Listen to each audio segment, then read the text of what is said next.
አሁን ደግሞ የምንመለከተው የሎግ ፋይል እንዴት አድርገን አፕሎድ ማድረግ እንችላለን ነው። የኤስኤስቢ ሎግ ማናጀሩን በመጠቀም ወርክ ፍሎ የሚጀምረው የሳይት አይዲ በማስገባት ነው። ሳይት አይዲውን ኢሚዲየትሊ ስናስገባ በዛ ስፔሲፊክ ሳይት ላይ ያሉ ራቶችን ያመጣልናል። በዚህ ስፔሲፊክ ኬዝ ለምሳሌ 2G ብለን መርጠናል።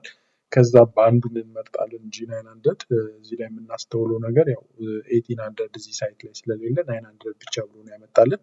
ሌላ ያው ስቴሽነሪ ወይስ ሞቢሊቲ ብሎ ያስመርጠናል። ስቴሽነሪ ብለን መርጠናል።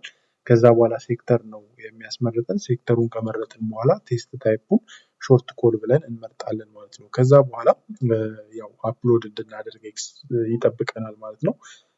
አፕሎድ የምትለዋን የአይከን በመጠቀም ከሎካል ፎናችን ላይ ሎጉን አፕሎድ እናደርጋለን ማለት ነው።